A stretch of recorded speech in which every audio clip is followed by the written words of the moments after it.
Welcome to the Life, the Universe, and the Anything podcast. I'm one of your hosts, Snick. Along with me, I have my co-host, Mad Dog Mitch. Howdy doody. And we are a podcast that covers just about anything. There is some structure, though. So, first part, we're going to talk about games and film-related things. So there's a little bit of a topic cohesion there.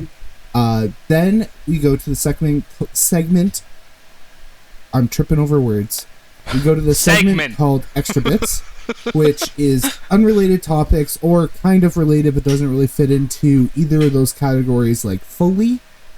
Then we have a final segment that we call the penalty box. This is a new one. We didn't have it in the first one, but this is where we talk about hockey because we're big hockey fans ourselves. Today's main topics that we're going to talk about is Nintendo Switch 2, Baldur's Gate 3, we got the Pokemon Presents that happened, Twisted Metal TV show, and Esrb posing the question, can we trust them with our face? And Post Malone makes history in Magic the Gathering. Alright. Yes. Alrighty, you want to kick us off on the Switch 2, there? The Switch 2 rumors. Rumors that have been circulated for, what, 3 years now? No, this has a little bit of weight to it. Come on. A little, yes. They have a new patent. There is a patent for what looks like a new joystick. I don't know if it'd be considered like an analog stick or whatnot, but anyway, it's got this feature where it slides forward and also tilts like you normally would with an analog stick. So it's got multi-directional movement, which is actually really cool. And this patent was filed back in March, and people are speculating that this is a Switch 2 gimmick. Multi-directional movement as in, like, 360, or are we talking about, like, our usual joystick stuff here that we've had multi-directional movement since the N64 days? No. Not just... No, it's not just leaning. Like, you know how you have multi-directional leaning? It's also the top piece is sliding forward and back and sideways. That is interesting. That is unique, and we'll see how it gets applied, and if it's applied successfully, or we're going to have another Joy-Con drift situation, just a lot more problematic. I don't think that we can call that a Joy-Con drift situation. You know what? I think this is a cool gimmick, and I think if Nintendo puts this into the Switch 2, that it's actually going to be like, it's going to feel good. Because whenever they like do some weird gimmick thing, like it actually still works even though it doesn't sound like it should work. Yeah, I could see that. Like, it's weird gimmicks that you wouldn't think would work but works. Like, for example, the Wii motion sensor. No one thought that would work. Problematic to develop for, from what I've heard. A lot of people were tried to incorporate the motion controls in and all that, and it was not the easiest if you're an in-house Nintendo developer. It's the reason why the Wii kicked off the era of mostly in-house Nintendo stuff, because a lot of new developers were looking at it like, this is hard for us to implement correctly. And it continued through the Wii U, because the Wii U also had motion controls with the Wii U remote, which was just basically a Wii remote, but better. Yeah, I think they missed the mark with the Wii U, though. They missed the mark badly. So the Wii U, it actually didn't need motion controls for a lot of the games, but because it still had the branding of the Wii, that's my opinion as to why the Wii U failed. It had a unique concept. I appreciate their innovativeness to try to have like a tablet-like thing for us to play around with that, and I give Nintendo credit for that. They try new things with their consoles. It's not generally the same thing over and over. Every new console is something different. Now, what I think about with this is because Nintendo does try new things, but sometimes Nintendo actually sets standards by trying these new things. So it wouldn't shock me if this felt good, created extra control for somebody using a controller, and that we end up seeing this on the next PlayStation and Xbox consoles. I can see it. this generation has been going on for a bit, so we're coming near the end of it eventually at some point. We're gonna probably be hearing rumors of the PS6 and the Xbox whatever they want to call it, the Xbox One XS5 2. I have problems with that, like hearing rumors about that, because like I don't even think we've like hit like anywhere close to the max on these ones. Yeah, I could agree with that, because the pandemic kind of put a hold on this generation. I want to find it put a stranglehold and slowed this generation's start to a snail's crawl, because not everyone could get a PlayStation 5, not everyone could get an Xbox One X. I'm pretty sure that's the newest one. I'm not familiar with too much of the Xbox Series X. Xbox Series X. Okay, there we go. The Series X. Thank you, Nicholas. I work with video games for a living. You think I would know the console I've been playtesting a lot of games on? And that's Sir Nicholas to you. Okay. Yeah, so it wouldn't shock me if they extended the life cycle of these new, like if Sony and Microsoft are like, well, we haven't hit the max on this, so there's no reason to develop new hardware yet. So let's just push out more content, more games, and circle back to this when things are getting close to max, when we start having issues with these current consoles. But I also can see them wanting to stick to that schedule that they announced was like, what, every 5 to 6 years they were always going to release a new console, because they did outright say that at one point. But if it does extend, I could see this Switch coming out and then the next consoles all releasing on the same year, which kind of messes with my wallet, because I like the fact that there's like, you got like, I always see it as two separate things. You got the Xbox, PlayStation, and then you've got a Nintendo console. And I like that they're like pretty much evenly divided. Like Nintendo comes out halfway through a dev cycle, like a cycle for the, not dev cycle, but console cycle. I would say yes and no, because the Wii U didn't come out that much long after the PS4 and Xbox X. Right, but it was like, sorry. No, you go ahead. Like, it was like, I want to say it was like maybe 3 months after the release, because Nintendo always likes to aim for like Christmas or such for their stuff, because, you know, holiday shopping season, everyone's buying stuff, and family consoles, they want something for, that's what they always aim themselves for. That's why the Switch is so vastly different, because it's not considered just a family console, it's a handheld console and revolutionary. It needs gaming on the go as well as at home. How well games run on either version is a matter of opinion.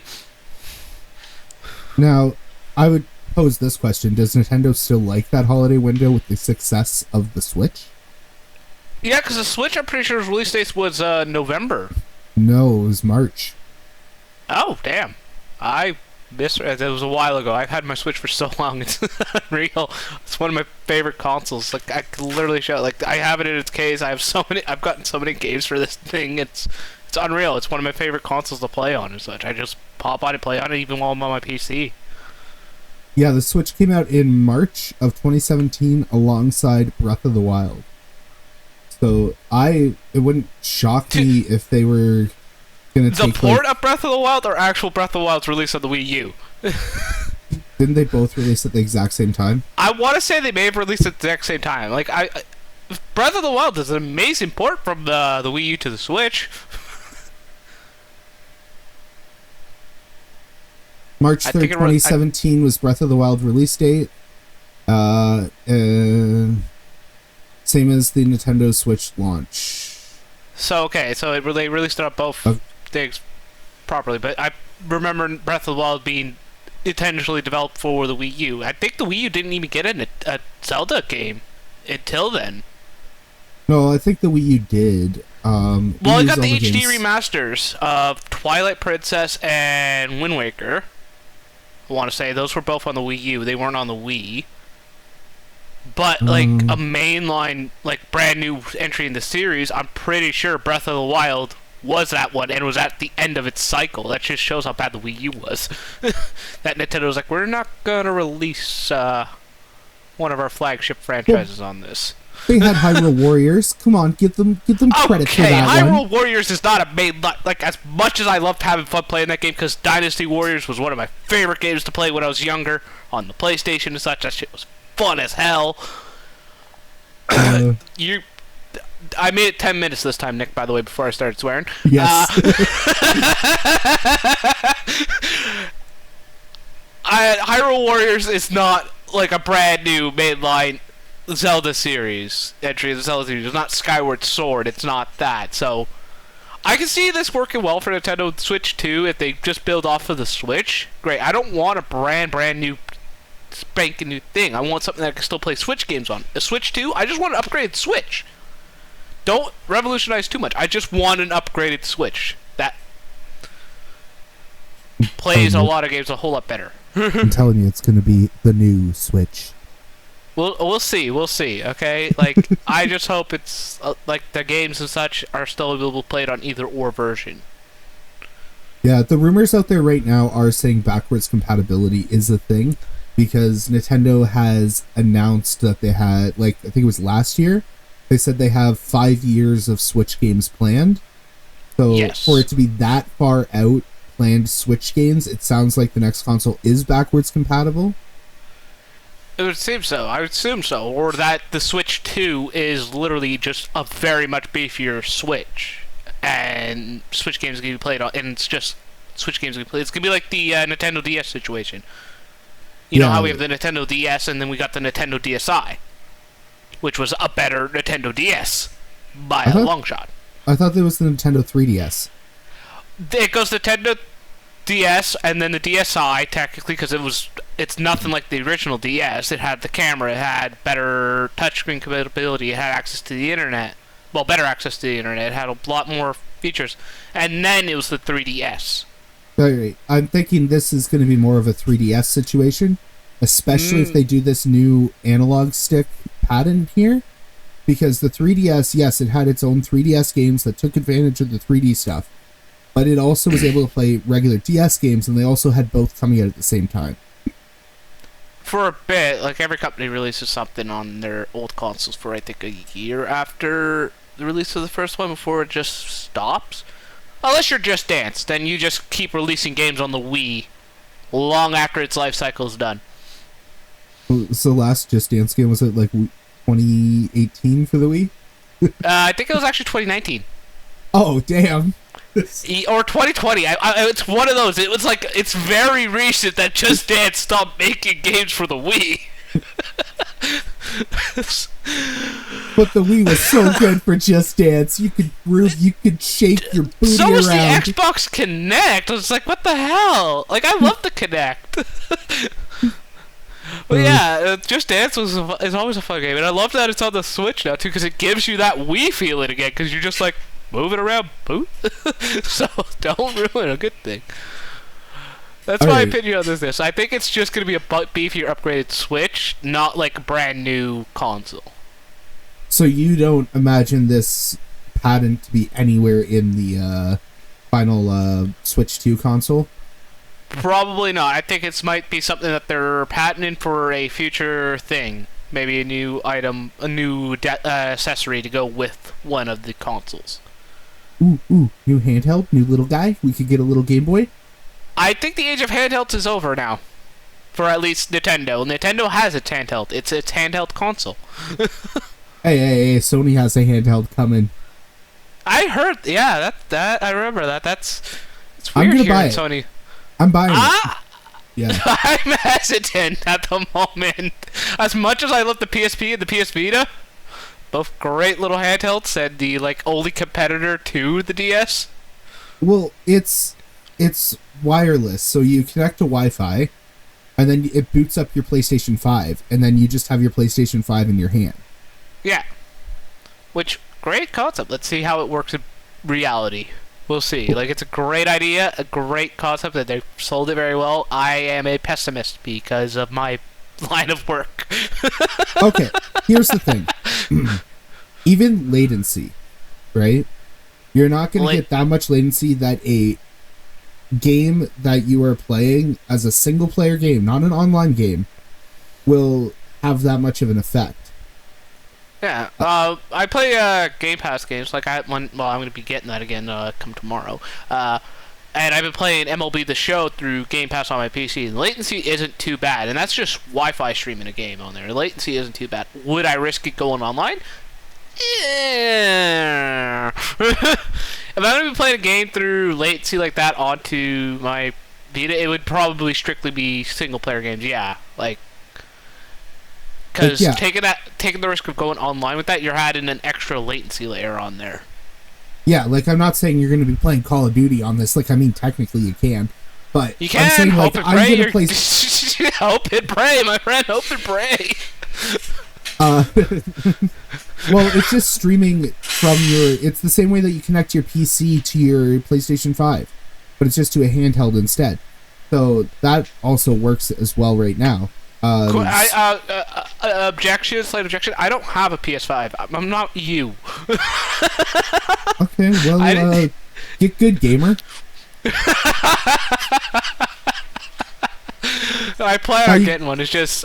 I don't know what I'm going to hook it up to. I don't have a TV or anything like that right now, so... Just, I'll show you what I got. I got a little HDMI switcher to my main monitor.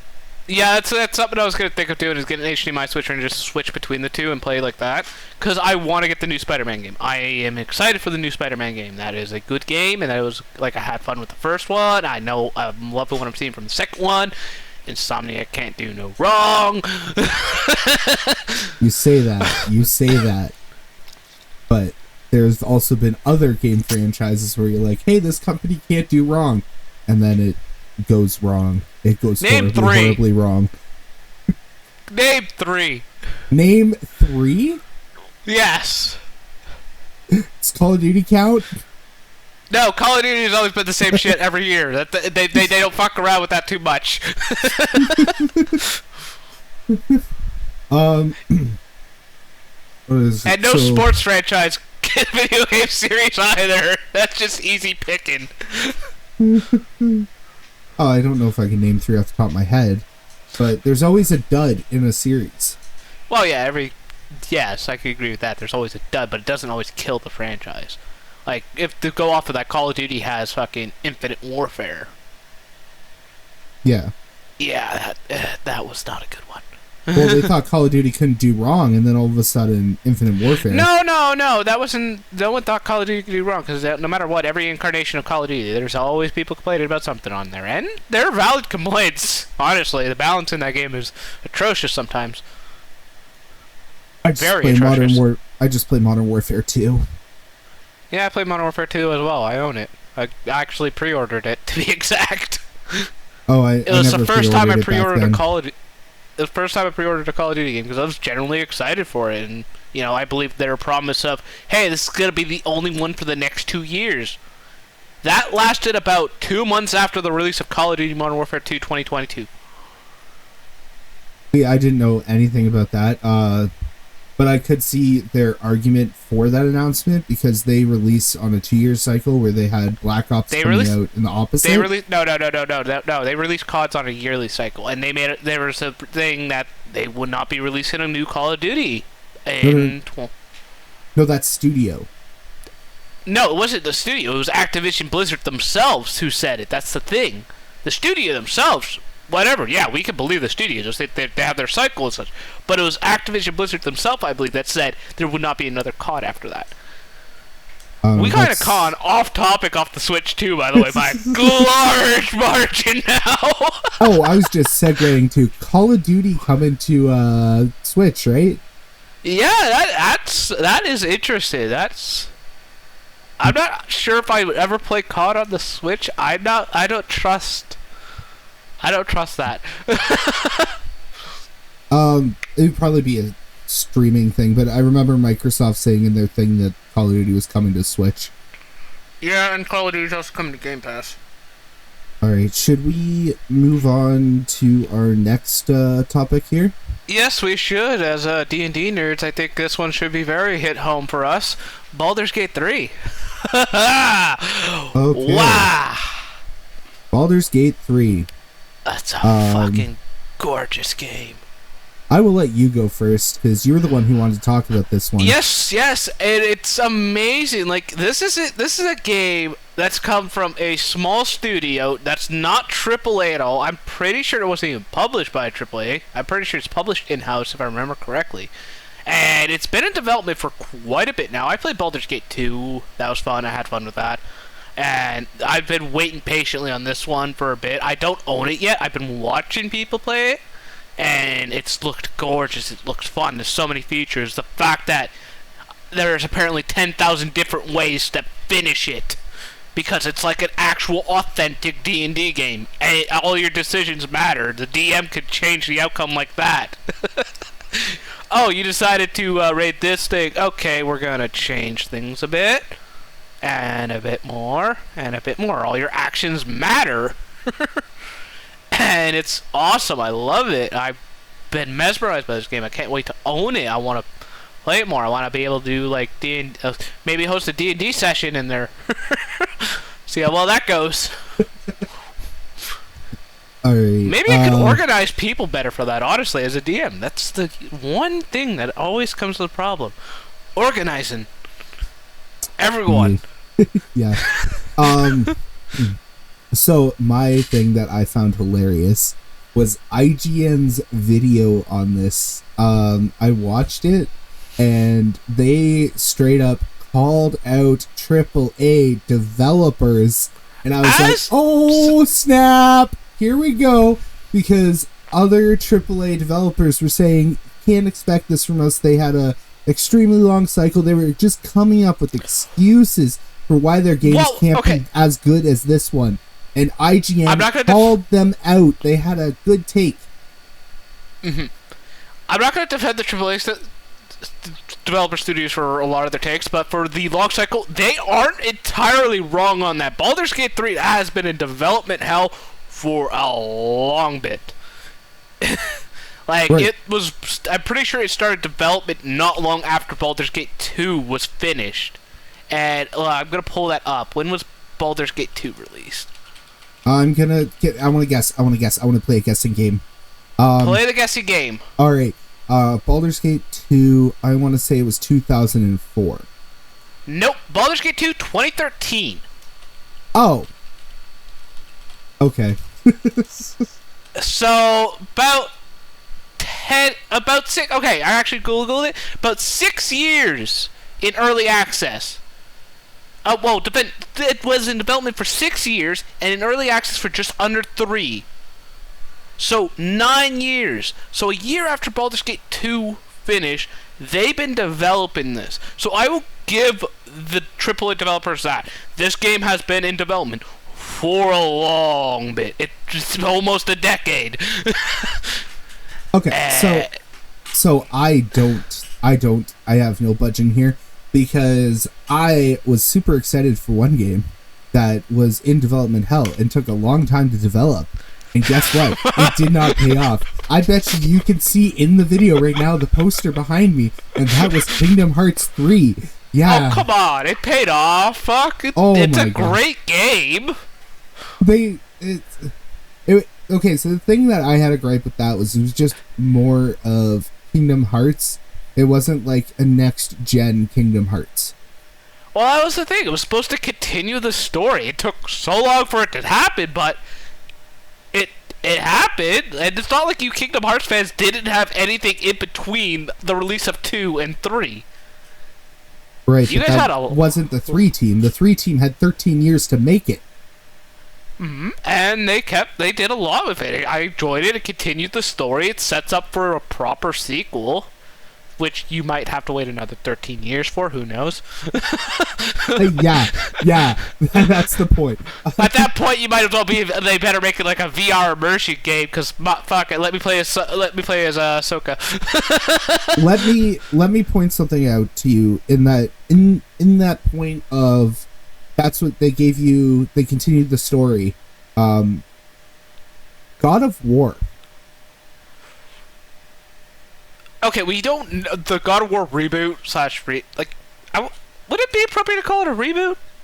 No, it's a sequel. Yeah, okay, yeah, it is a sequel, because technically it is the same Kratos, but it's also, like, a brand new. It's nothing like the other 3 before it, or the little sequel spin-offs like Ascension and such. It's nothing like the other God of War, so it's more of a reboot of it. And we don't know how long it's been in development, to my knowledge. It came out of nowhere. It shocked a lot of us. We thought God of War was done with the story of Kratos because, 3 ends with Kratos killing them all. Just killing every one of them. He killed Zeus. I'm just pointing out that there is situations in video games where the story continues, but the gameplay has completely changed. Yeah, but what you honestly were expecting Square Enix to change their Disney Final Fantasy game into a different Disney type game? No, I'm just saying after 13 years it would have been fucking nice.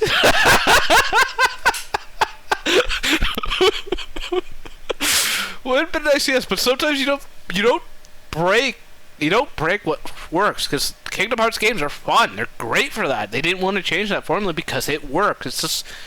It's the same argument I could make for Pokemon. Pokemon doesn't have to change too much because they have a formula that works. Catching a bunch of little Pokemon and such works great. It's fun. It's invigorating. I don't have to think too much about it unless I'm going back into competitive. Which, if I do, please end me. Please, just end me. Do not let me do that again. Please, don't. Don't let me put myself through that pain again. Now, if you hear me saying I'm thinking of going back into competitive Pokemon, take me out back.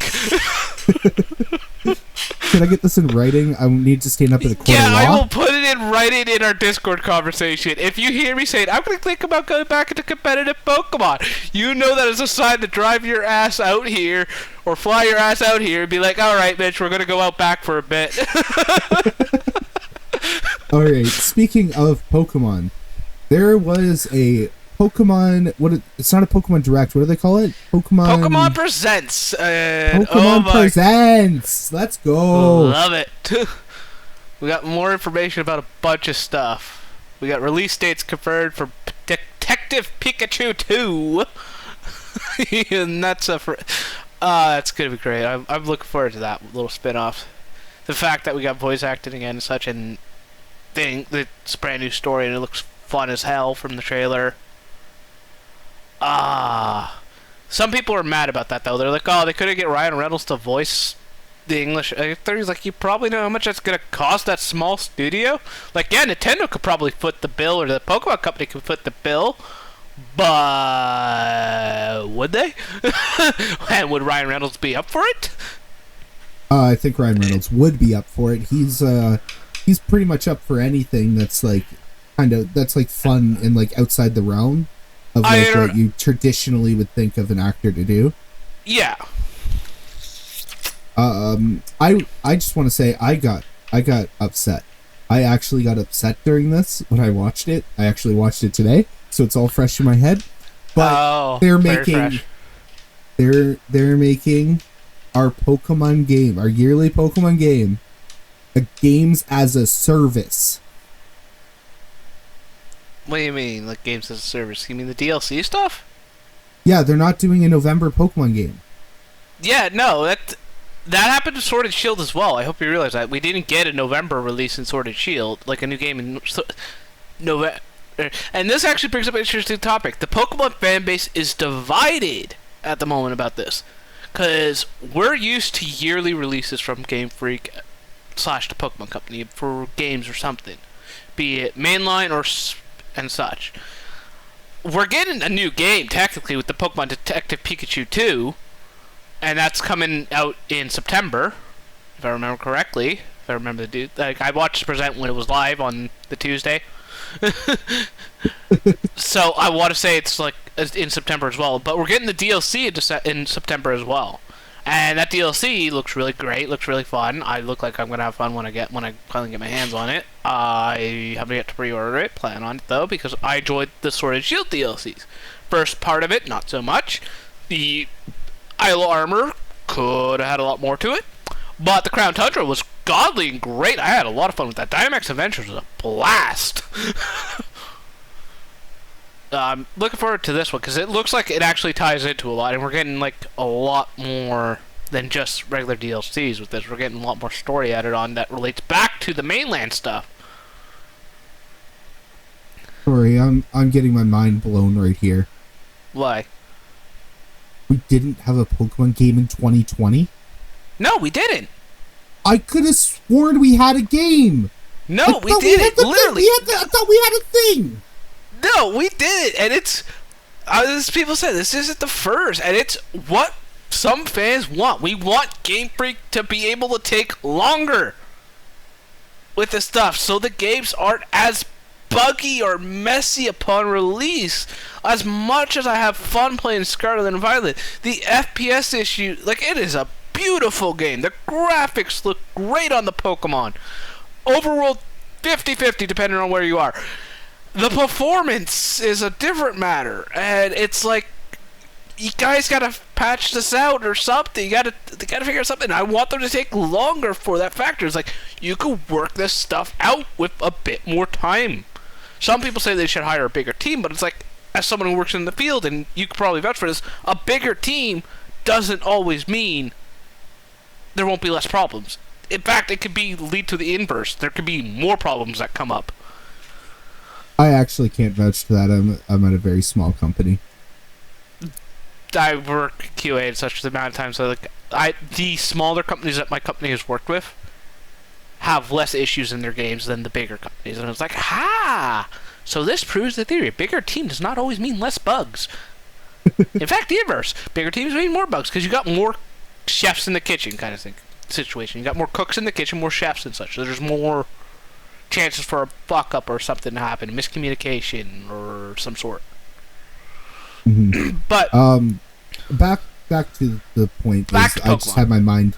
I had my mind blown there. I could have sworn that it was like the Pokemon. Well, technically, we got the Pokemon Mystery Dungeons EX in 2020. I want to say EX came out in 2020, or New Snap. According to the wiki, there was nothing else. Okay, 2021 we got boiled a bit. Yeah. Anyway, Detective Pikachu looks kind of cool. I never played the DS one, so I don't know if it's actually a continuation of the DS story. Did you play the DS one at all? I've watched clips of it. It does not look like a direct continuation from what I'm able to remember. I may be wrong here. People can correct me. It looks like it's a brand new story and such, because it's incorporating new Pokemon and everything, too. Yeah, like, fair. You can't even go off the movie. The movie was loosely based... loosely, and I use that word very... very liberally. Very loosely based off of the game itself. Okay. Do you think that we're gonna find out that his dad is actually the Pikachu? Maybe. We'll see what they take with that. They'll keep that from the movie? Yeah, the movie did that themselves. The games are different. It's weird like that. And yeah. that's the case for a lot of video game adaptations in the movies. The movies always try to do their own thing. Like, example of this, like, I know this is a bit off topic, but the Uncharted movie, like, I loved it. It's a great action-adventure movie. Like, out of all the video game franchises you could adapt it to a good movie, that is one of them. And it's great as an action-adventure movie. As an adaptation of Uncharted itself, 50-50, because they take some liberties with it. Tom Holland wasn't bad. I enjoyed him. Yeah. Though they could have casted someone better as Sully, in my opinion. Okay. Back on top of this. On topic to this. Enunciate. Yeah. What? Like, do you think that maybe they'd seen that movie and went, "Hey, that's a cool idea. Maybe that'll be the big secret for the Detective Pikachu 2 we're working on"? Maybe it's possible. It all depends how long. We don't know the development timeline of Pokemon Detective Pikachu 2 at all. We don't know when it started development. We don't know anything, and it could have been implemented at some point or whatever. Like, we'll see when the game gets released and see what they implement into it. But I'm not gonna hold my breath. I'm just gonna expect another detective-like game with Pokemon involved. Right. I mean, like, we can, like, kind of guess. we could guesstimate, yeah. Like, we could probably say it's a typical, like, 3 or 4 years. Would you say? Yeah. I'd say maybe 3 or 4 years. Probably started development 2019. It all depends, like, when the TBC gave the green light for it. Like, as much as we all like to say Game Freak holds all the power, it's not really. TBC holds all the power. They're the ones who control what spin-offs and such. Game Freak just makes the mainline games, that's it. And takes profits from it. And the other stuff that comes from those mainline games. Right. Like, go ahead. Like, the mainline games are no longer have not been the main profit maker for the TBC or Pokemon in a long-ass time. Like, how dare you say that? Shut your whore mouth. How dare I say the absolute freaking truth. Like, someone pulled it up. The mainline games make up 18% of the total revenue for the Pokemon media franchise. 18%. 82% of the income comes from everything else. The merchandising. In the words of Spaceballs, merchandise. You got your Pokemon lunchboxes, plushies, everything. That's where the money is. It's in the merchandise. Calm down. This isn't Disney. Oh, come on. No, that's bigger than Disney. It's the largest media growth franchise in the world. They know what they're doing. Well, I'm pretty sure the mouse is taking notes. Like, okay.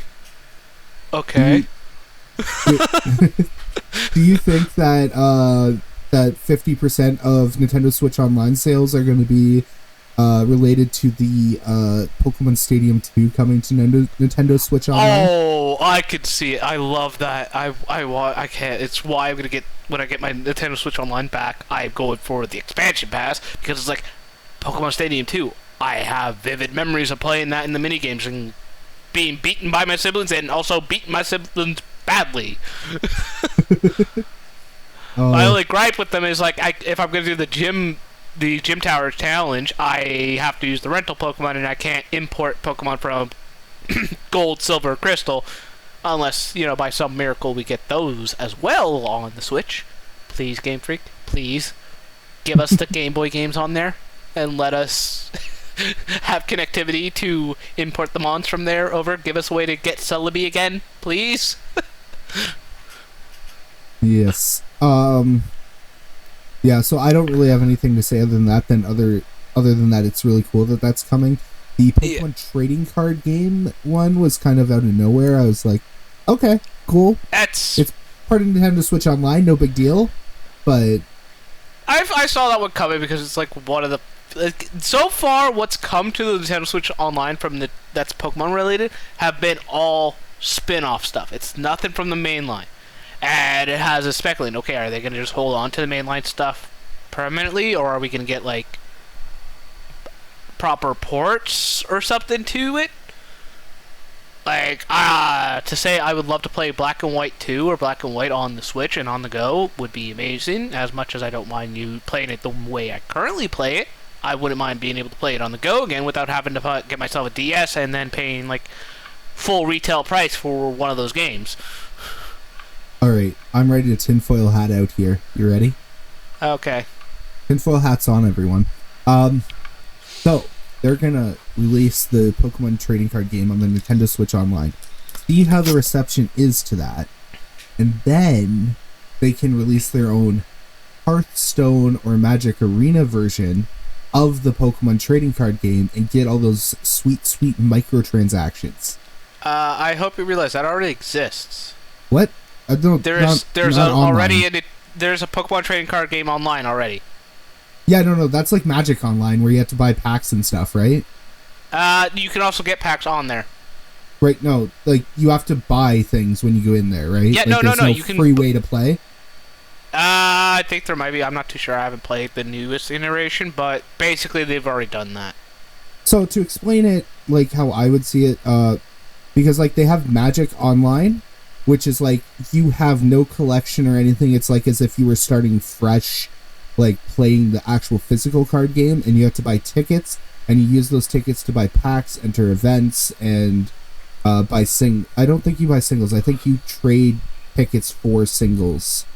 Mm-hmm. Anyway, so that's like doing it in paper, where they have the arena, which is similar to a Hearthstone model, where you do like daily events, and then you get coins, and then when you play events, you can end up getting gems, and you can slowly build up a collection, or you can just buy a ton of gems. I remember your MTG, the arena series that you were doing for a good bit on your channel. Yeah. What happened to that? It's just start and go whenever I feel like playing Magic. Fair enough. Not everyone's in the mood to play Magic all the time. God. Yeah. Anyway, yeah. So I don't know. I'd have to look at it. Red color supremacy. I thought the Pokemon Online thing was more similar to the Magic Online, where it's like playing the paper game online, as opposed to a Hearthstone model. But if that exists, that's cool. I want to say like the TCG Online thing, the new iteration is like the Hearthstone model a bit, because there's a way to get the cards on there without actually purchasing booster packs and such. Right. I'm not going to confirm nor deny that, though. Yeah, and I know there is also a way to get the cards on there without purchasing booster packs on the online client of Magic Online, but it's like you get tickets and cards are worth certain tickets, and you're trading from someone else's collection. Yeah. Yeah, so that's just how that works. Do you have anything else about the Pokemon games revealed here? The new stuff for the DLC looks fun as hell. I like Dripling. That thing looks adorable as hell. And then Arculodon. And then, the two new Paradox Pokemon we got, which is Paradox Cobalion, which looks like a badass robot, which I like. And then there's Paradox Raikou, which looks nightmare fuel, but also I want it. But that's it. What I got for that, and this could lead into our next thing, something that you added on here. We can segue. We can segue into our shows here. With this, Pokemon Presents has 2 Pokemon shows announced. Okay, in English dub announced, and then the stuff on YouTube. Yes. I was going to say, because the Pokemon anime has already been out for a bit in Japan, and I've been watching it. I will watch it subbed. I don't give a damn. I am an anime watcher. It is what I'm normally used to. Yeah, you sound like you're shutting down my perfect segue.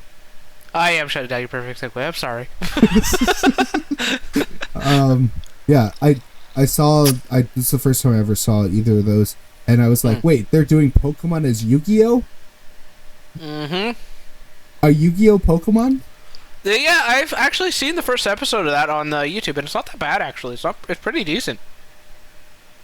Do they have the heart of the cards? I believe they have the heart of the cards. They don't say that live, but they have the heart of the cards. Did their Pikachu tell them once that as long as you believe in the heart of the cards, anything can happen? No, but you could give it a watch yourself there, Nick. What? But as you're saying, your perfect segue that I ruined, leading into the lovely announced Twisted Metal TV show. I've seen the whole thing. You've seen the whole thing already. Damn! Yes. I just love the note here. Canada. That's why because Canadian. Because Canadian. You know more about this Twisted Metal TV show, obviously, since you watched it all, so I'll let you take over for this. Because Canadian. Yes, I'm just pulling up the thing. Pulling up your notes? Yeah, no, I'm pulling up the article. So, seeing as you haven't watched this. Nope. I thought it was an announcement for a show, to be honest. You didn't until you linked the link. And I was like, oh no, this is an actual show that's out. Do you want me just to talk about this in a non-spoilery way then? I don't personally care for spoilers, but maybe our viewers might. Not all of us binge a TV show in one sitting, Nicholas. It was 2 sittings, okay? Okay, still. in 2 days. It was only what, like 5 hours of content. Still, not all of us just sit there and watch that for long. Some of us have comfort shows, like for me, Boy Meets World or Scrubs. Or I can keep myself caught up on Futurama, which I watched the latest episode today of.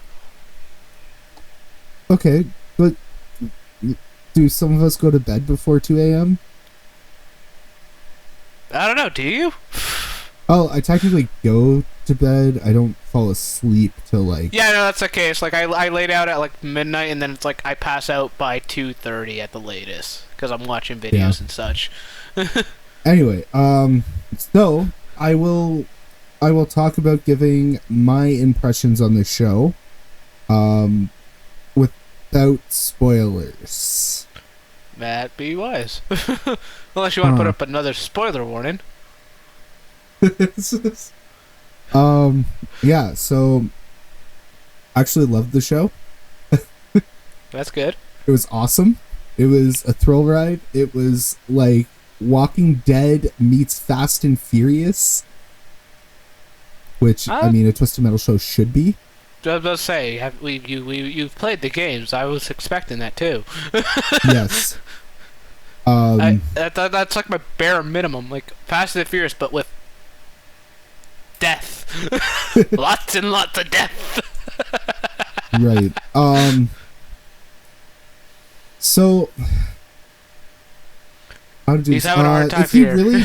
if you really don't want to hear anything even vague about spoilers, just skip ahead till there's no more Twisted Metal up on the screen, or just fast forward the podcast.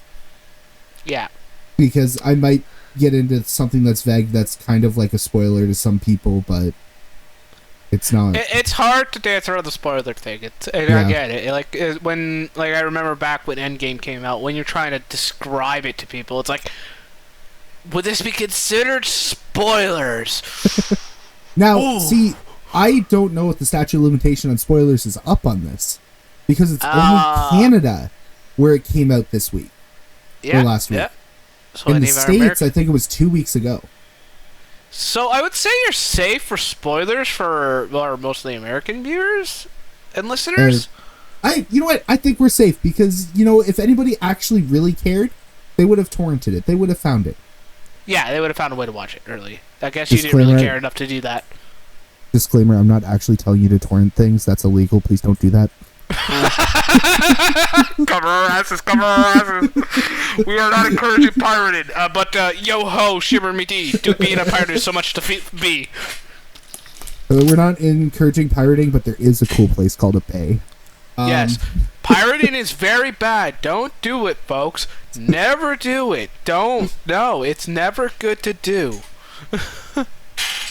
Okay. Anyway, so this takes place where there is no tournament. Mm-hmm. So this is a show that's about society after the fall without Calypso's tournament. So it's just showing you things, and you see iconic characters throughout it. You do get to see Sweet Tooth. There's actually a lot. I hope so. He's like there's the most a lot iconic. more Sweet Tooth than I thought there would be, being it based off the John Doe character as your main character. But yeah, he was actually funny and awesome. There wasn't as much Sweet Tooth backstory as I was thinking that they would go into. They did go into the backstory a little bit, but it's not as intense as you thought it would be. Possibly in future seasons they might go into that more of their backstories more. You actually got a lot of Outlaw's backstory in it. Yeah, and it was just like the character building was actually pretty good throughout the whole thing. At first, I was like at the end, I was like, I don't know if I liked that. I wish that we got like the tournament. But as I sat on this, I was like, yeah, you know what? Actually, that was kind of cool. That's fair. Like, I'll most likely give it a watch eventually. They're half-hour episodes. Okay, that's gonna be easy to go through. Yeah, and if you're in Canada, it's on Paramount Plus, and the other place to get it is on Peacock. Yeah. Well, I'm gonna have to get my Paramount. I want to get my Paramount Plus back because I enjoyed the shows that I was watching on there. There's a lot more shows. on there that I'm missing out on that I want to get back into. Specifically Yellowstone. I want to finish the latest. I missed the latest season entirely, and I want to watch it because apparently a lot happened. A lot. And I have friends who are not trying to spoil it for me, but I'm looking like, you get just like the statute of limitations up on it. Like the first season's been over for a bit. But like I'm gonna get Paramount Plus, and we'll watch that on there or watch it via other means. You just need to take a trip to the Bay one day. And there are Bay, other sites out there that I'll just take a trip down to the Bay. I'll go down to the port. I'll go down to the port here in Montreal. Yeah, I was talking about the physical Bay. Exactly. That's what I was talking about. Just go down to the fucking port, you know? Okay. Take a trip down to the port. As long as we're clear about that. Yes. Pirating is bad, folks. Don't ever do it, no matter what. I don't know if this will get me. I don't know if this will get me in trouble. I do have one exception. How? So, if I have a physical copy of a game, and they don't sell that game on the consoles anymore, I will emulate it. Yes. See, that's the thing that's been established. If you own it and you port it to your PC, it's legal. This has been established in various other countries. If you own it and port it yourself, it's legal. It's the distribution of it elsewhere, where it's a gray area or illegal, depending on where you are. Now, unfortunately for us here in Canada, it's considered illegal. It's like fair. Like, I get it. We work in the industry. Pirating hurts us a lot, but sometimes you gotta. Yeah, it's illegal as hell, and I don't encourage it. But like, I could see people's reasons for it. Like, here's my issue with it: is because it's not evergreen, and it was only out on an old console. If I have that cartridge or something, it's like I don't really see why I can't do that. Like, I understand like legally why, but I'm like, I don't like. It's like a moral. Morally, you're in the correct. Legally, you're in a gray area as hell. Yeah. Yeah. Speaking of morals, the Esrb. Oh boy. Oh goody. Facial recognition. Oh lordy. Can we trust them with this? I think maybe. No, not really. I don't trust anything with facial recognition technology. Okay. Do you know the whole thing behind this, or? I know some of it. I read the article you linked. I read a bit about it. Not too much. I just have my opinion on it, primarily.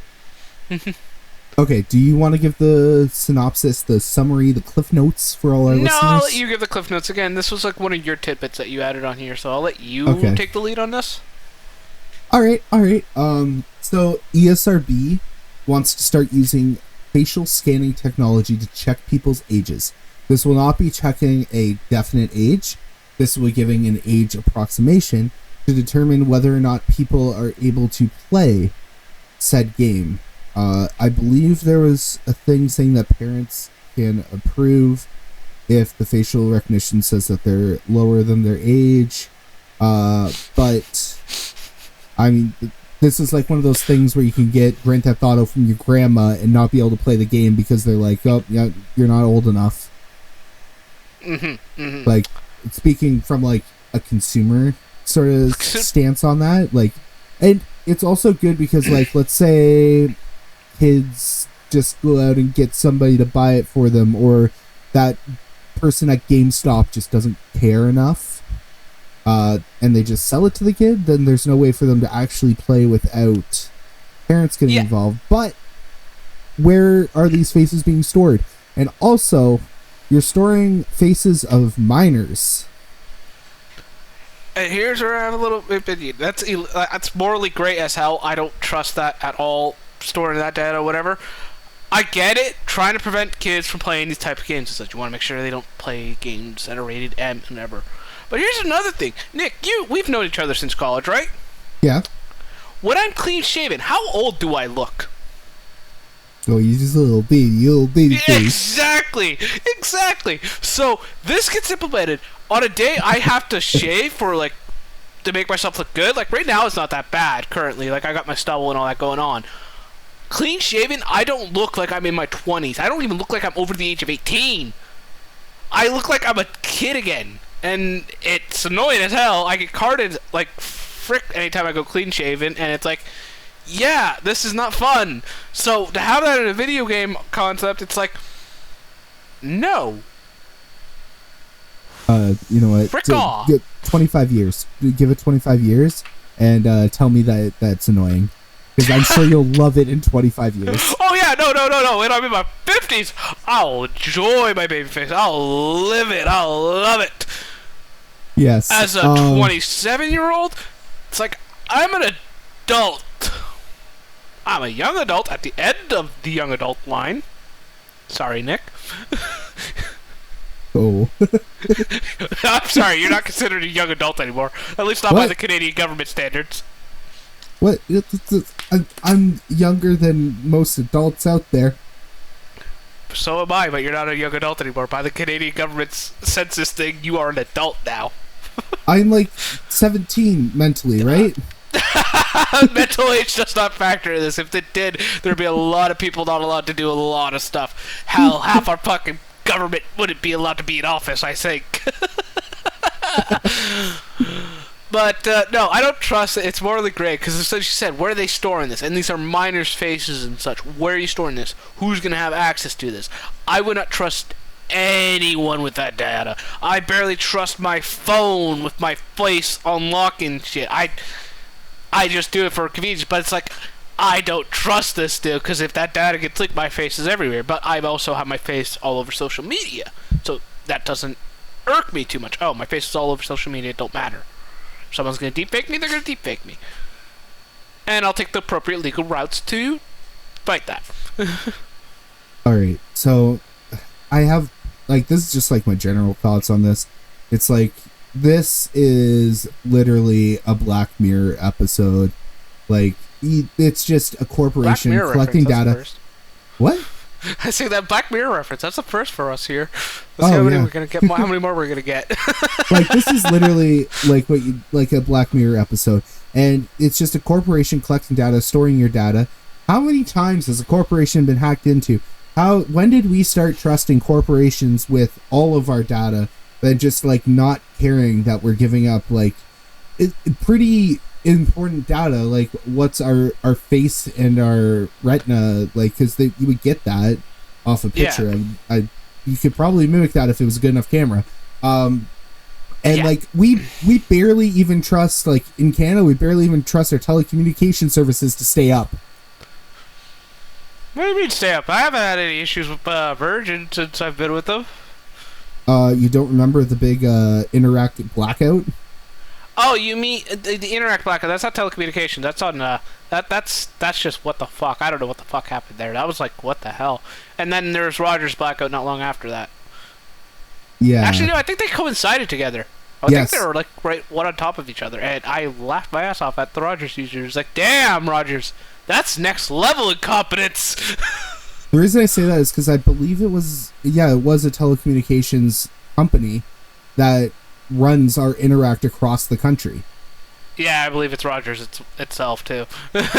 Yeah, which means there's that single point of failure, and if that goes down, all of a sudden everything's blacked out, and it's just like mayhem. And the only people that are going to be able to buy things is like your 60-year-old relative who's like got money stashed away underneath the mattress somewhere. Yes, Interact was down, but you were still able to use ATM machines to take your cash out if you had them in there. Because that doesn't use Interact, that uses Visa. But it was everything else. You couldn't send money. You couldn't use your card to make purchases. You had to go to the bank actually again and take the money out.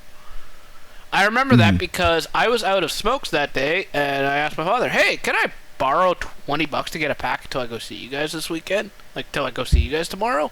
And he was like, yeah, no, I can't send you that because of the blackout. I was like, well, frick. God damn. Yeah, so basically the root of my point is we can't even trust, like, the way that we process money to stay up and running and not get compromised in some way.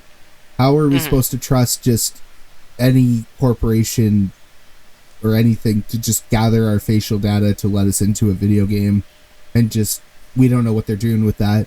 We're all going to hit accept. We're not going to read the terms and conditions. For all we know, we're going to give them our firstborn child inside of that.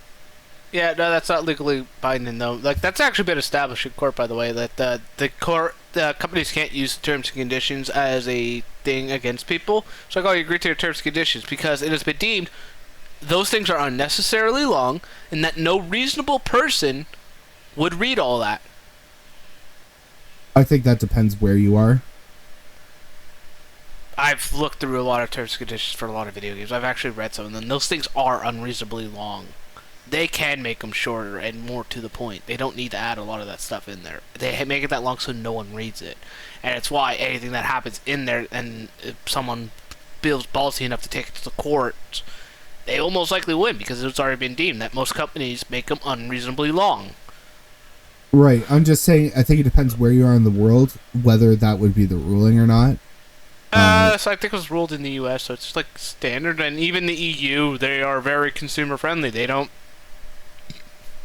the reason why iPhones have to change their charging ports. Yeah, but I mean, just catch a judge on a bad day. Probably. Yeah. Who knows what will happen? Yeah, but no, it's like. It's interesting. As you said, I don't trust corporations. I don't trust them as far as I can throw them. They're not there for us. They're there for make a profit. They'd probably sell that data to the highest bidder if they could, legally. And speaking of selling to the highest bidder, Post Malone has made history in Magic as being the person who has spent the most money on a single Magic the Gathering card. The One Ring. $2 million. Hey, oh boy. The man wants his bling. He wants to wear that. Oh. So, the story of the One Ring card. So, Magic the Gathering had a collab with Lord of the Rings. And they printed a card called the One Ring. Obviously you would if you were doing a Lord of the Rings collaboration with your card game. But some of them were different. So they had serialized cards, and there would be like 1 of 20. There'd be like a little indicator on which one it was. But they also made one card that was 1 out of 1. All these cards are exactly the same. Like, they're the exact, like, functionally for the card game are exactly the same. But these other cards, the art is different, and they have that serialized number. Because this is 1 out of 1, there's only one of these in the world.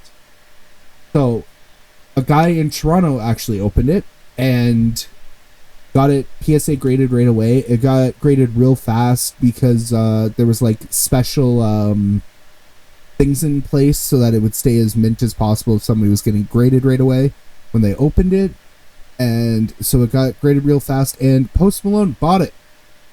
Just put in a bid.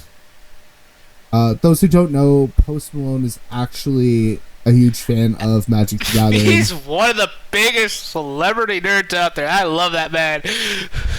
I love him. I know people will see that and not actually knowing will just think that it was because it was so rare that he just had money and was like, I want this. No, he's actually a Magic fan and plays the game. So, yeah, he's probably not going to use that in any of his decks. He will probably just wear that around his neck as a little thing, but at the same time, he's a big ass nerd, so I could see him actually using that in a deck. I don't know if he would take it out of the No, PSA. It's going to stay in the case. It's going to stay in the case, and he's just going to play it down like that, you know? I could see maybe him getting like a replica printed out that's like totally not legal, but just have the PSA thing off to the side and just be like, oh, I play the One Ring, and then just slip it out in the PSA rated box. Yeah. I can see. You pay that much for a card, you're not going to take it out nonchalantly. You're gonna keep that thing guarded, probably. Yeah, and I don't even know if he would take it out in public. Probably he might wear it for a concert or two. I could see that because I'm pretty sure he has a PSA 10 Charizard too. I'm pretty sure he paid good money for Charizard from the original release of Pokemon trading card games, and he wears that. Now, interesting thing about this card. The guy opened it and sleeved it right away. Do you know what it was rated? PSA 10? PSA 9. How that was down a 10? He open sleeved it. Yeah. It got rated a PSA 9. I guess during that little bit of time that his greasy fingers were touching it, ruined it by 0.1. Well, yeah, if you're opening up a booster pack, you're not going to think, I need to wear rubber gloves, right? Like, there's only one Like, out was of he one nonchalantly opening this booster pack, or like... I don't know. I know from, like, my experience, I would just be, like, opening for, like, a draft at my local game shop or something. So I wouldn't be sitting there with, like, rubber gloves on, like, I'm going to make sure that nothing it would be like the unboxing shit that's happened on YouTube. But, by the way, be careful about that. If you get something that was sent to you that you weren't supposed to have, even though it was a mess up on Wizard of the Coast, then they'll send the Pinkertons after you. Not me, bro. I can't get over WOTC for that one. My God, a mess up on their end. This guy didn't get it anywhere illegally. He was just ordering the set before this one was supposed to come out. So, do you know what that set was? I want to say it was the Gears, like Metal War or something like that. I can't remember the exact set. So it was March of the Machines Aftermath. It was a set that came out in between March of the Machines and the Lord of the Rings set. But the thing with Aftermath, I think it was like it only had 10 new cards in the whole set. Everything else was the same as March of the Machines. Yeah. So it was basically Magic the Gathering DLC. Seriously? And you weren't even guaranteed. I don't think you were guaranteed to get those brand new cards. It was just like they were included in these packs now. Okay. And they sent the Pinkertons to harass this man over this, even though it was a mess up on their end or at their distributors, because he literally just ordered a March of the Machines box. He was ordering himself a couple March of the Machines booster boxes because he planned on opening them up on his stream or something like that. I forget what the whole story was, and they sent him Aftermath. Yeah, that's kind of dumb. Yeah, it's a fuck up on their end, and they send the Pinkertons to a deal. It's like, motherfuckers, fuck off. Like hell. But good congrats, Toronto guy. He's able to afford a house in Toronto now. He might be able to get himself a nice one-bedroom bachelor. A bachelor? You mean like a tiny little lot? Yeah, he might. Maybe even a lot. The fucking prices of that city are outrageous. I can't get over that. Montreal's getting there, but we're not as bad as Toronto.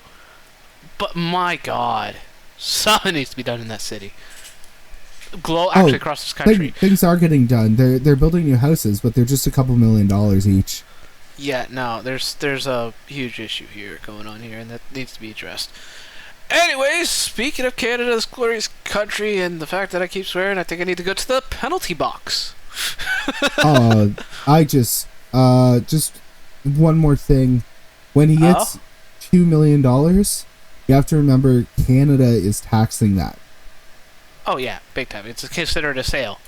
Yes, and he has to declare that as income. So I think it was estimated somewhere. I don't think it's in this article, but I heard somewhere that means he only gets like 1.5 million, which is still decent pocket change. I wouldn't mind 1.5 mil. That helped my ass out a lot. Yeah, but let's be real. That means that the Canadian government is taking 25%. Well, Canadian and Ontario government, because he's in Ontario. Yeah. He's being taxed by the province and the feds. Feds, I think, are taking like maybe 12% of that, maybe. Mm-hmm. I forget how much GST is. Well, that's like a lot for a sale. Oh, yeah, but it's the same in the States. Do you know how much of the lotteries and such are taxed by the feds in the States? It's the same everywhere. It's whatever. Taxes. They go to a lot of good services. Usually. But then they also might, like, doubly screw him by like doing income tax as well?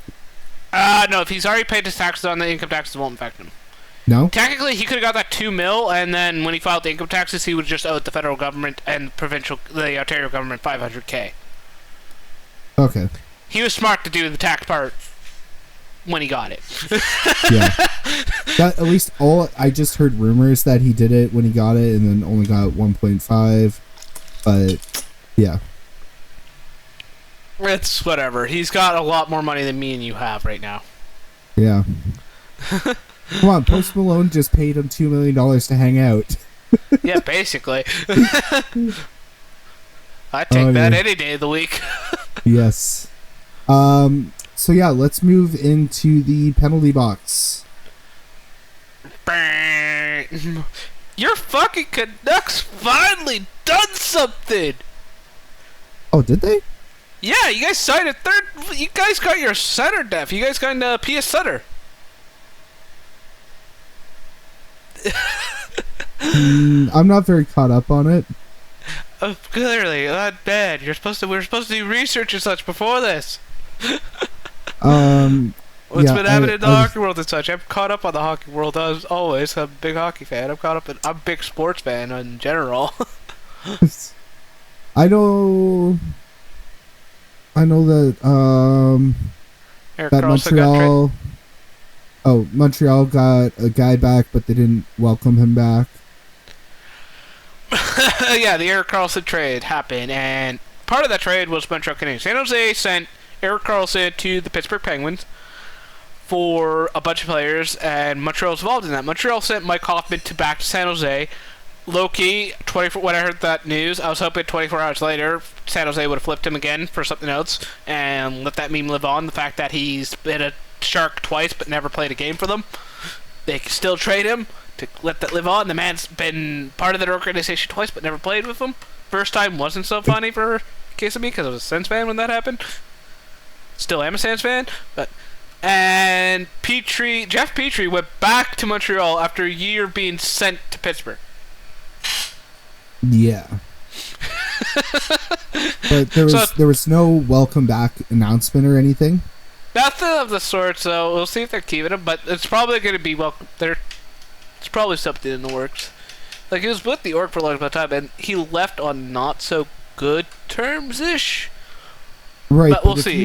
If you were bringing back a player to actually play for you, you put out a welcome back, especially if they previously played for you, because it just looks good in the media. Yeah, looks good to me. We'll see. Like, I doubt they're going to trade him. They need the defensive help. They need all the defensive help they can get. They got some good prospects, but they're still in the midst of their rebuild. And right. God help them. How about you talk about your team? Sens haven't done too much. We got to make a trade. I know that. We got to make out some cap space because we still have Shane Pinto to sign. And training camp is coming quickly upon us. We got a month until the preseason starts. So, like, we got to do something. We got to move out some salary because as much as I love the Tarasenko show signing. I love that. Absolutely perfect. Love the man. It kind of left us with only $85K in cap space. Legally, we can't pay Shane Pinto that. Legally. Illegally, different matter. But I'm pretty sure the NHL would have and the NHLPA might have a say in that. Yeah, you can't pay this man $85K. He's making about $800K less than guys on entry-level contracts. Yeah, I don't think you can actually do that in the NHL, right? Nope. The minimum contract value for vet men's is like $800K minimum. I thought it was $900. It might have gone up to $900. It's like around there. It's around $800 to $900K. That's like the minimum you can pay someone. I think the exception is that if they're a call-up from their AHL team. Yeah, there's a difference in salary kind of thing. Yeah, but they cannot play more than 10 games or else they get considered a NHL rookie and then they have to get paid that $900. If they're in the AHL, it's a different matter. They're always considered pros. They have their AHL salary. There's a different salary for the AHL and there's a salary for the NHL. No, If you're playing I know in the regular season, if AHL players pulled up and plays a certain number of games, they all of a sudden get considered an NHL player. yes, their cap hit is counted, but usually when you're calling up a guy, it's because there's a guy injured, so you're getting the cap savings from that. Yeah, but I'm just saying it sometimes screws with it if there's like a really good player from the AHL that comes up and they end up playing 11 games and they think it's 10 is the max that they can play. And all of a sudden now they're part of your team, right? Yeah, you can still send them back down. There's no issue sending them back down. It's just waivers is a weird thing. I'm not going to get too much into that one. Your Canucks, though, I was honestly hoping your Canucks would have managed something there because I wouldn't mind seeing Carlson in a Canucks jersey. And see the long line of lovely trades by your organization when it comes to defensemen. Yeah, but we got a great defenseman. We got a great defenseman. Yeah. You drafted. What's your trade history for getting defensemen like?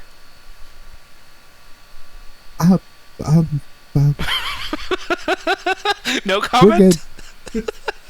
Plead the fifth. The fifth doesn't apply here in Canada. I'm sad to inform you of that. It's Section 13.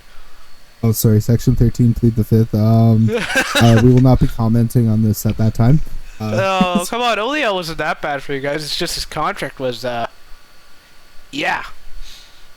And that's the situation I see with this Carlson contract. I'd like to point out something called Tyler Myers. He actually hasn't been that bad for you guys, yeah. That dude, like, oh my god. I'm a Myers hater. He's 50, he's hot and he's cold. I've noticed that with you Canucks fans. You guys love your misery, but at the same time for him, you guys seem to be hot and cold on him. When he plays good, you guys love him. When he's playing bad, you guys want him fucking gone and shot out of the canyon. But from what I've seen, he does mostly play decent most of the time. He doesn't play as bad. Like, compared to your other defensemen that you have. The exception being Hughes. I am terrified every time that Tyler Myers gets that puck because I don't know whether he's going to give it away or actually make a play. It gives me anxiety, okay? As a Sens fan, I can relate to that because of Cody Ceci. Anytime Ceci touched the puck, it's like, is he going to make a play with this or is he going to give it away? Or recently, Sidestep, it's like, is Sidestep going to do something or is he going to be a pylon still? My god. And the amount of, like, you can make a montage off each game, the amount of times that Tyler Myers has just handed the puck over. Don't worry, Hughes is going to be in black and red soon. What? No, son. Oh, what? What? He's going to be in black and red soon. No. No way that is happening. Not a shot. He's going to come over to the East Coast. Won't be playing with his brother. He's going to become a Sens, you know? We're going to trade for him. No. You guys. He's going to play with Pettersson. Yeah, he's going to play with Pettersson for those. We'll see. You guys have to... You guys can start negotiating the contract for him soon. Or Ron Pettersson. Wrong Elias Pettersson. Oh. We have a rookie defenseman, Elias Pettersson. I forgot about that! You drafted 2 Elias Petterssons. It's like... That's gonna confuse people eventually, and it's got me there. And it's not just last name Pettersson spelled the same. It's first name, too. Yeah, it's just like, okay, we have one Pettersson, how about a second? I like to imagine the GM was just sitting there on draft day, like... I'm pretty sure that was not even an Alvin draft. That was a Benin. Yeah, Benin move. It was. And I just imagine sitting there, he's just like, okay, guys, draft Elias Pettersson. What? Do it. For the meme! Maybe. No, for the meme was fucking what Bergevin did during that one draft. Tuch! And then right after, my sack.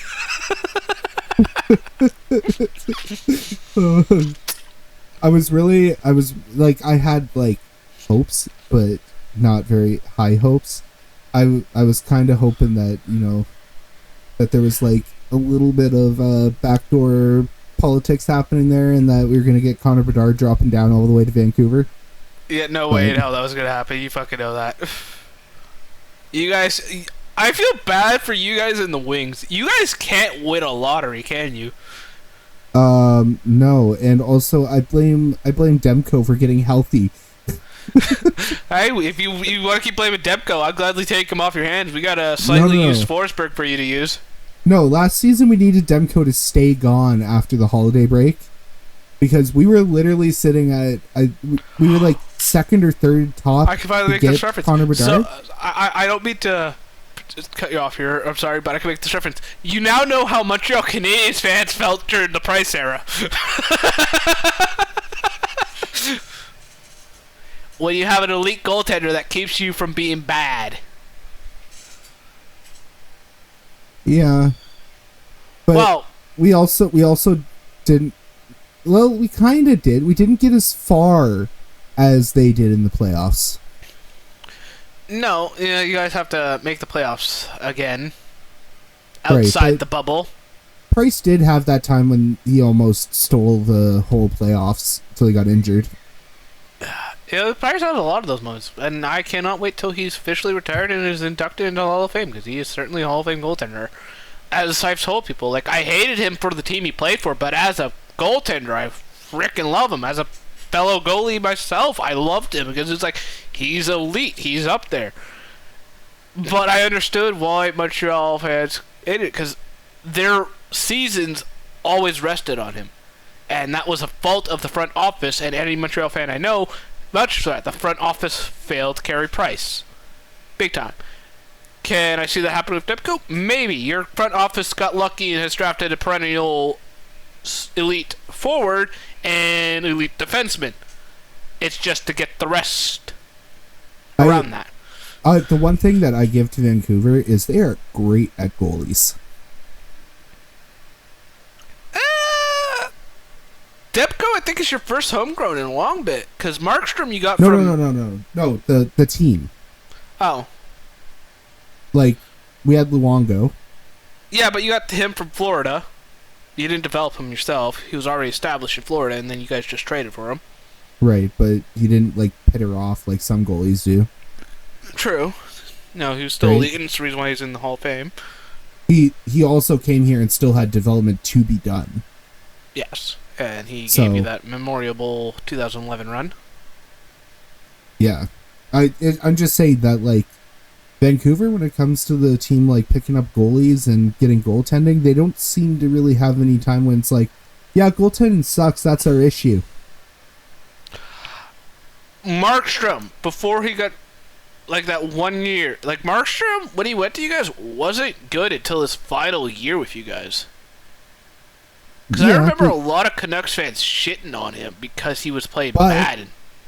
I want to point out that he came in and then he was taught by our coaching staff, became good, went to Calgary, and shit the bed.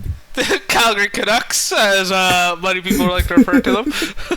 How Yeah, many former Canucks are on there now? There was a point where they had almost half the team was a former Canuck. I was about to say, they still got Toffoli, don't they? Or did they trade I think him? so. I think they do. I was gonna say, if they still got Toffoli, that's a former Canuck. Like, Yeah, you guys, I can see you guys being a bubble team, like playoff bubble team, if everyone stays healthy and things go right for you guys. Because you guys got JT Miller, who's good. Like, great forward and all that. Like, great point per game. Elias Pettersson and Bo Horvat, if he's healthy.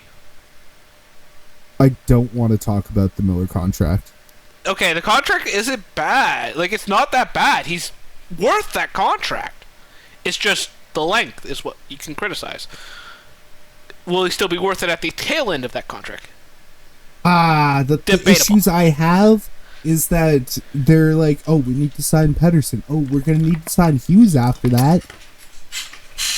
You guys got a lot of salary coming off the books, though. Yeah, but it's just, it's hard to see. Yeah, it's hard. And the cap's going to go up, so you guys got that going for you as well. It's going to be tough, but not as tough if your GM knows what he's doing and if your owner decides to not owner. Not owner. No, I'm sorry. As a Sens fan, I can relate to that. decides to owner, not GM. Yeah, he Because the owner basically... is GMing right now, and that's not what you want. You don't want the owner GMing. You want the owner ownering. You know, firing Bruce Boudreau like that. Fuck, they did him dirty. Mm-hmm. And they kept him along to try to prove a fucking point or something. I don't know why the fuck. As soon as that thing came out, they should have just fucking allowed it to go on with that. No, they just drug him along for what, 2 extra weeks? Yeah. They should have finished the season with him. Yeah, no, it's like, if you didn't want to deal with the backlash of firing him, don't fucking fire him. Say, oh, no, that was just a fake rumor or whatever, and then fire him at the end of the season. No, they drug it for 2 extra weeks. Like, how incompetent can you be? This man knew he was done and shit, and I think it actually turned him away from being a coach in hockey again, because he's not interested. He hasn't listened to any offers or anything like that, to my knowledge. I don't think he's signed again. I think he's just enjoying retirement because you guys decided to be like dicks to him. Not use the fans, the ownership group.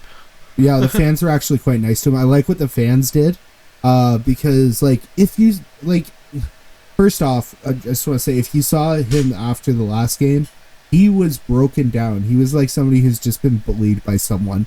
And I am blaming the owner for that one. Oh, yeah, no, I don't blame you. But the game after, like, he left, the fans were all still chanting, Bruce, there it is. Yeah, you guys did good on that one. I'll give you guys that credit. I'll give you that guy that credit. We'll see how you guys do with Rick Boris for a full year. I can see you guys being a wildcard team, depending on how the West goes, because you guys are in the Pacific, and... the only guaranteed 2 teams that I see making it to the playoffs in the Pacific are Edmonton and Vegas. Yeah, what about Seattle? They're there. They're there. Look, it's going to be Hughes, Seattle, and Calgary fighting, and LA. Anaheim and San Jose are not competitive at the moment. They're not there. They're just rebuilding still. So... you guys have to find a way to either get that 3rd spot or one of the final 2 wildcard spots. Because the Central isn't even that strong this year. I don't find it as strong this year. Like, Winnipeg's not that... is Winnipeg. They could be good. They could be bad. Who knows? They might get one of the top 3 spots. I can see it. Chicago's bad. Minnesota's good. Dallas is good. St. Louis is bad. Like, rebuilding. They both are in their rebuilds. Arizona's Arizona. Arizona might actually surprise you. Arizona is Arizona. They're not fucking surprising me at all. Who am I missing out of the Central? Nashville, I can see making it. So that's like the top 3 there. Winnipeg, Nashville, Minnesota. And then, I know I'm forgetting a team out of the Central. Holy shit, who am I forgetting out of the Central? Because Chicago, St. Louis, Arizona, that's 6. Who am I? Oh, Colorado. And there's the 4 wildcard spots. Like, there's a wildcard spot. Like, Colorado's going to make the playoffs. There's no doubt about it in my mind. Oh, I knew it. I was just sitting here. Yeah, Colorado. I was like, oh, who am I forgetting? My mother's going to kill me. She's an Avs fan. She's going to fucking murder me. Oh, I was like, do I tell them Stanley Cup winners? Do I? I'm pretty sure I'm still forgetting a team because we got 16 teams in each conference, so there's 8 teams per division now. Yeah. So, maybe you know what we should do? We should do a list of our predictions of where teams are going to end up in each of their respective divisions, and like predict who's going to make playoffs and stuff sometime in September here. Yeah, I'd say that's a good idea. In September, we make out we'd make it a whole list dedicated to it. Like the training camps are gonna be done, rosters are gonna be basically finalized by there. I say end of September we do that, and then give a good layman's shot of who's making the playoffs and who's not, and see how we are come May. Question: Do we make a rule that if we put our team as like winning the cup or something, we have to justify that? Yes, we would have to justify our team winning the cup. I have no faith in my Sens winning the cup this year. If they do, I will be fucking shocked and happy as hell. I'm not expecting them to win the cup. I'm just expecting playoffs. I just want playoffs. Yeah. Give me playoff Brady. I feel like any other team that like you put there, if they're not your team, like you don't really need to justify it too much. But if we're putting our team specifically, we probably should have to like have some strong arguments there as to why they're in there. Yes. Yeah. What else do we have going on in hockey here? Oh, nothing cover much. art. Cover art for NHL 24. Oh yes, we got Marker Kale. as the cover athlete. Kale Marker. Kale Marker? Yeah, Kale Off Marker. the team you forgot about? Yes, off the team I forgot about. Off the Avalanche. I'm happy for him, but I'm hesitant on NHL, EA NHL, and most sport games. If it's on Game Pass, I'm gonna play it. I'm not gonna pay for it. No, unless it's like blown out and fucking vastly different. They actually like change a lot of shit. I am not paying for it. I will do the games as a service method of I'm gonna just play this through Game Pass. I do that too. I've been playing Cooking Simulator through Game Pass. But back to That's the a fun cover art. game. Why didn't they just go Austin Matthews again? Is he not the face of the NHL anymore? No, fuck no. He never was the face. The face is Connor McDavid. Hands down. Like, no ifs, ands, or buts about it. Connor McDavid is the face of the NHL. He is very fucking good.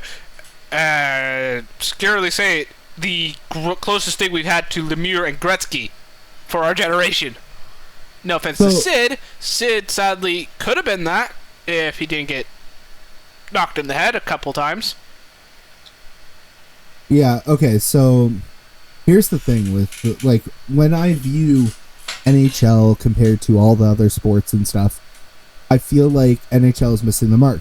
They are training kids from a young age to be PR trained, not to be outside the box, not to have a personality, all this stuff, where I feel like they need that. Like, yeah, we need the personality. Austin Matthews off the ice has a personality. Whether you like that personality or not, it's a completely different story. But when you're training these young athletes and going, hey, you can't have a personality, teams don't like it when you have a personality. Look at any other sport. You're looking at like football and basketball and baseball. They have all kinds of personality. They got, like, they're not just players that are like replaceable because they're good. There's a personality behind them. They like them because they're good, and they've got a really like likable attitude. Yeah, but I feel like that's a great point to leave it off on. Like, the NHL needs to do that. Like, the NHL needs to add some more personality and such. And I don't want, like, and I feel like we can end our penalty box segment. Where can they find you? Anywhere on the internet that you want them to find you? Twitter. You can find me at MadDogMitch15. Or X, maybe. Like, I don't know if it's still called Twitter. Twitch/MadDogMitch. I'm going to be starting streaming again soon. Still have not. I'm working out the schedule for that still to make it reasonable, where it's not too draining on me, as well as I'm having fun. All right, and you guys can find me anywhere. Just Center Geekington. I am Center Geekington everywhere. You also can find me probably on the ESRB's database somewhere. They're just taking pictures of my face. Like, probably Mitch would probably be there too. Probably, probably, you know, just face in there somehow. This regular old French Canadian face. Yeah. God, this. If you want to see the look on my face when I boot up Call of Duty for the first time or something, like, you can find it there. But anyway, all the socials everywhere is Center Geekington, and YouTube Center Geekington. I got Instagram. I have TikTok. Don't have Facebook. Don't have you have a Facebook. Or what's it called? Threads? Yeah, Threads. Yeah, don't have Facebook or Threads. I'm on Twitter have a or Facebook. X. It's just not under Center Geekington. Yes, we don't want to find that Facebook though. No, you don't. I've seen that Facebook. it's okay. So that Facebook hasn't been active since I was in high school. Yeah. Yeah. So that's why it would just be like a 16-year-old It's a time random capsule thoughts what on Nick there. was like back then. You think my thoughts are crazy now? Just imagine me when I was 16 and full of hormones. Anyway, that's been this episode of The Life, the Universe, and Anything. Have a good one. Bye. All right. Bye.